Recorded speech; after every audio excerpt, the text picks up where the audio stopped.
todos, bem-vindos a mais uma aula do curso de Saneamento e Recuperação Ambientais e hoje nós trataremos de alguns conceitos fundamentais para a restauração de ambientes terrestres. Porém, antes disso, é fundamental que tenhamos claro que os ambientes terrestres, assim como todos os ecossistemas do planeta, eles são formados por componentes que interagem entre si, estabelecem funções e, além de tudo, possuem algumas propriedades, como, por exemplo, a resiliência e a resistência, que dão a capacidade aos ambientes terrestres de responderem a perturbações. Caso não existam essas propriedades, o ambiente ele fica passível de sofrer uma degradação ambiental. Nesse contexto, o conceito de degradação ambiental nada mais é, então, do que o processo de alteração da estrutura e composição biótica do ecossistema, que pode levar a prejuízos em suas funções, funções de produtividade, funções de regulagem e funções de informação. A degradação ambiental ela pode ser classificada quanto aos agentes de degradação, que pode ser natural, no caso de atividades sísmicas, fenômenos meteorológicos e vulcanismo. E esses tipos de degradação, eles acabam respondendo em diferentes níveis de degradação. No caso de atividades sísmicas, dependendo de um terremoto de baixa ou alta intensidade, entre leve e severo. Fenômenos meteorológicos, como furacões, entre moderado e severo. Já um vulcanismo, que além de ter um grande movimento de massa, que acaba alterando significativamente o ambiente terrestre, ele acaba também modificando o ambiente atmosférico e outros componentes de um ecossistema, sendo então um nível entre severo até mesmo extremo. Já o agente de degradação antrópico, ou seja, aquele de origem humana, ele pode ser do tipo uso extensivo da terra, mudanças climáticas, abandono de sistemas agrícolas, por exemplo, e estabelecimento de áreas urbanas. E também responde em diferentes níveis.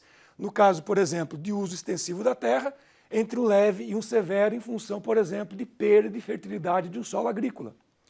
Já mudanças climáticas, desde um leve até um severo, em função da escala dessa modificação, que pode ser local, regional e até mesmo numa escala global.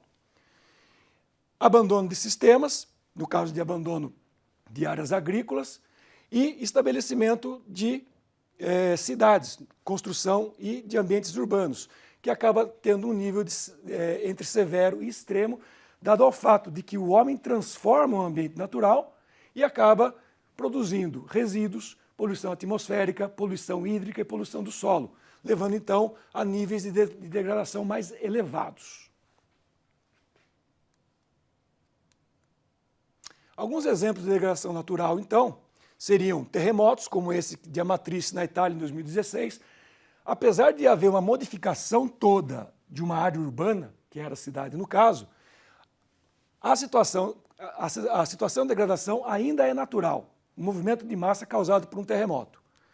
Um outro exemplo seria um furacão em Rockaway Beach, no estado de Nova York, uma situação antes do furacão e depois do furacão, caracterizando então uma outra tipo de degradação ambiental, e o vulcanismo, no caso o exemplo do vulcão Kilauea no Havaí, recentemente aí em 2018, uma situação antes e depois de uma magnitude muito maior do nível de degradação, como mostrei para vocês anteriormente.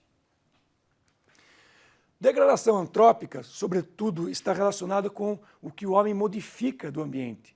E ele acaba modificando, inicialmente, em um ambiente natural, o quê? A cobertura vegetal.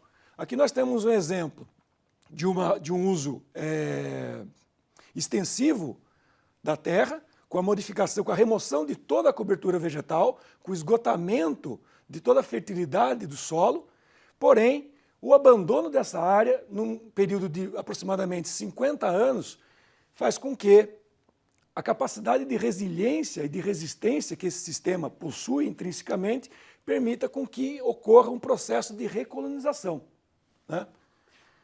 Um outro tipo de degradação antrópica está relacionado com a situação de desmatamento, uma realidade nossa aqui no Brasil, a Amazônia brasileira, que leva aí a mudanças climáticas em escala regional, afetando na escala global também. A extração excessiva de madeira resulta em liberação de carbono e, sobretudo, em perda de diversidade biológica e outros processos aí que acabam resultando do processo de degradação humana, sobretudo do desmatamento. Podemos dizer, então, que em ambientes terrestres, o que ocorre, do ponto de vista da degradação, são processos. E eles se iniciam, em grande parte das vezes, em função da modificação da cobertura vegetal. Ou seja, essa vegetação se degrada, ela entra num processo de sequência que começa com a mudança na sua estrutura. Podemos dizer, então, que a remoção da cobertura vegetal, ela leva a uma exposição da superfície do solo, resulta num arraste e mineralização do que existe de matéria orgânica e nutrientes, causando, portanto, uma redução na matéria orgânica do solo. A interação entre a remoção da vegetação e a queda na matéria orgânica leva a um processo de retroalimentação com perda da diversidade biológica dos organismos edáficos, consequentemente, uma redução na biomassa, alimentando, portanto, o problema da remoção da cobertura vegetal. Esse processo acaba entrando numa sequência onde o solo acaba perdendo a sua estrutura, e isso proporciona uma diminuição na infiltração e armazenamento de água e uma queda na capacidade de retenção, prejudicando a ciclagem de nutrientes. Essa degradação na estrutura do solo, com o tempo, leva a um aumento na compactação da massa de solo, consequentemente, um aumento no escoamento superficial, resultando, por exemplo, em processos de lixiviação, levando a camada fértil do solo e removendo o que existia de nutrientes. Consequentemente, em todo o sistema, então, se fecha um processo amplo de retroalimentação da degradação ambiental que impede o restabelecimento da cobertura vegetal. Consequentemente, a degradação ambiental persiste no sistema. Podemos dizer que os processos de degradação eles podem ser divididos em níveis, portanto, do ponto de vista da degradação física, que implica, como vimos no diagrama anterior, na compactação, ou seja, a diminuição na porosidade do solo, impedindo a entrada de água, impedindo a circulação de gases, né? Formação de crostas superficiais que permeabilizam a superfície do solo, diminuição da capacidade de retenção de água e infiltração, como vimos, e, consequentemente, o aumento do escoamento superficial. A degradação química, que nada mais é do que a perda da capacidade de trocas entre os elementos químicos que outrora estavam presentes nesse solo, redução na retenção e na troca de nutrientes, porém com a possibilidade de levar ao acúmulo de outros elementos que podem ser nocivos à biota, por exemplo, tóxicos para a maioria das plantas, como no caso, acúmulo de sulfatos, acúmulo de alumínio e até mesmo de metais pesados, impedindo que qualquer organismo se estabeleça nesse solo em função da degradação química. E, finalmente, o terceiro nível, que é a degradação biológica. E esse, nada mais nada menos, leva a uma redução na diversidade, consequentemente a redução na biomassa de organismos e também na redução da biomassa de solo, resultando na alteração do processo de decomposição de matéria orgânica e desequilibrando todo o ciclo de nutrientes. Então fica fácil entendermos o diagrama agora a partir do processo de remoção da cobertura vegetal, fechando aquilo que eu mostrei anteriormente, um processo de retroalimentação que mantém os processos de degradação. Porém, essa degradação ela pode ser reversível e muitas vezes isso depende da ação humana. É aí que se contextualiza as ações de restauração, no caso desta aula, restauração de ambientes terrestres. No caso do exemplo, nós temos aqui uma superfície com terra exposta, que a partir da ação humana, de forma ativa ou passiva, é possível se restabelecer a cobertura vegetal, permitindo uma modificação nessa paisagem, devolvendo composição, devolvendo estrutura, devolvendo funções ecológicas. E é nesse contexto, então, que podemos ter o conceito de restauração, que nada mais é do que a ajuda ao restabelecimento de um ecossistema que foi degradado, danificado ou destruído. Para esse conceito, eu recomendo que vocês revisem a aula 14 do curso de Ecologia, onde existe um aprofundamento a respeito de conservação e restauração ecológicas.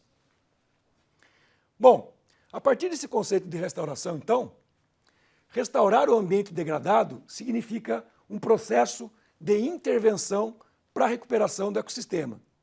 É uma atividade intencional que busca ativar ou, se não, acelerar a dinâmica de um ecossistema de tal forma a você restabelecer a sua saúde, que seriam estabelecer as funções do sistema, do ponto de vista como nós acabamos de comentar, função, produtividade e informação, restabelecer a sua integridade do ponto de vista de interação da composição, tendo uma nova estrutura e devolvendo uma capacidade de sustentação ao sistema, do ponto de vista de resistência ao distúrbio e também de capacidade de resiliência a esse distúrbio, ou seja, uma elasticidade, uma resposta à degradação ambiental.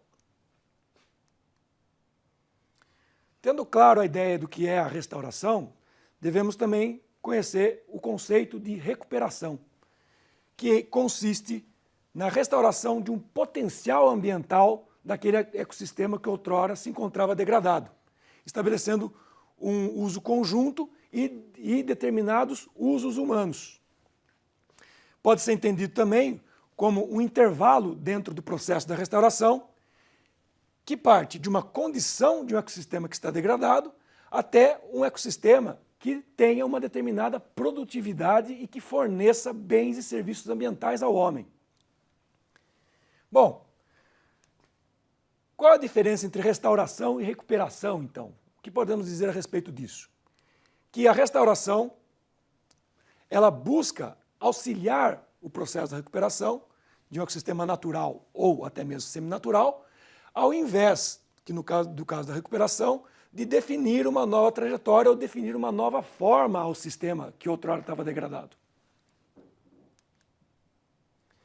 Entendido esses dois conceitos fundamentais, recuperação e restauração, existem modelos básicos para as ações de restauração. E isso vai depender, sobretudo, do agente da degradação, do tipo e do nível dessa degradação.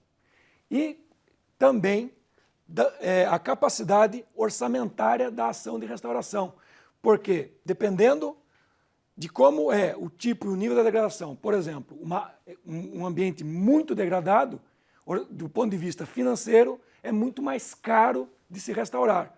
Quanto que uma degradação ambiental mais amena, os custos não são tão elevados. Então é importante estar somado a essa capacidade orçamentária. E, em função de tudo isso, podemos dizer que existem três modelos que atendem a esse pressuposto, que é o modelo de recuperação, o modelo de substituição e o modelo de transformação.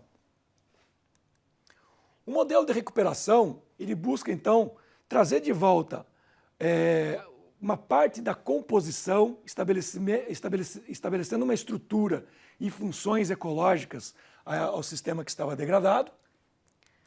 A substituição, dado ao grande nível da degradação, muitas vezes é quase impossível se ter alguma restauração do ponto de vista de recuperação. Então, portanto, o que cabe é substituir esse ecossistema por um outro tipo de ecossistema.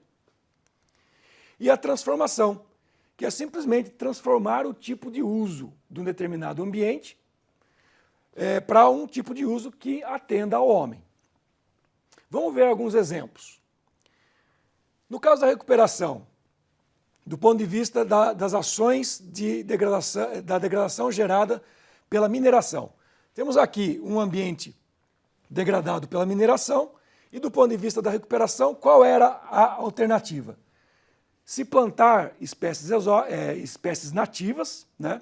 Muitas vezes até mesmo algumas espécies exóticas que dão algum suporte do ponto de vista da recuperação, estabelecendo uma composição que vai trazer, então, funções e devolver propriedades a esse sistema recuperado. Ainda exemplos das ações de mineração, temos aqui a substituição. Nesses dois casos, qual era a alternativa? Dado ao fato que a mineração é uma ação que degrada muito a qualidade do solo, Nesse primeiro exemplo, a única alternativa era implantar uma flora adaptada à condição de degradação do solo, ou seja, uma flora que é totalmente diferente da que existia na condição anterior. A mesma coisa nessa situação desse talude. A reestruturação desse relevo e a sua estabilidade só é possível implantando-se outras espécies, que não as nativas, que estão adaptadas a esse tipo de estresse de um solo de baixa qualidade, onde o relevo está totalmente modificado. E um exemplo de transformação é numa condição em que não há como se fazer a substituição e muito menos qualquer tipo de recuperação. O que cabe então é você dar um outro uso a esse ambiente. No caso aqui deste exemplo, esta pedreira, a transformação que foi feita foi transformá-la num anfiteatro a céu aberto. E nessa segunda situação, também de uma mineração numa pedreira, criar pontos de água ou áreas úmidas destinadas a refúgios de anfíbios. Bom, em síntese, no tema dessa aula de restauração de ambientes terrestres, nós vimos 3 princípios fundamentais importantes, que foi a degradação, a restauração e a recuperação. E devemos ter claro que restaurar o ambiente terrestre, esse processo ele deve buscar ser bem sucedido. E para isso, essa restauração ela deve ser efetiva, ou seja, se deve buscar, na medida do possível, estabelecer e manter características dos ecossistemas naturais, na medida do possível, como eu acabei de dizer. A restauração ela deve ser eficiente, maximizando resultados positivos e minimizando custos de tempo, recursos e esforços. E, sobretudo, as ações de restauração elas devem ser processos participativos, multidisciplinares, que contam com parceiros e atores envolvidos, preocupados com definir metas de uma boa restauração, a partir de objetivos muito claros, e que busquem compreender o funcionamento dos ecossistemas, mantendo, na medida do possível, a sua situação de conservação, evitando a sua degradação ambiental, para que não se chegue a uma condição de que se deva restaurar o ecossistema que foi degradado. Ou seja, é muito melhor você conservar do que precisar restaurar. Pessoal, essa foi a aula de hoje. Eu recomendo que vocês estudem o material que está disponível, revejam a aula 14 a respeito dos conceitos de restauração e nos vemos na próxima aula.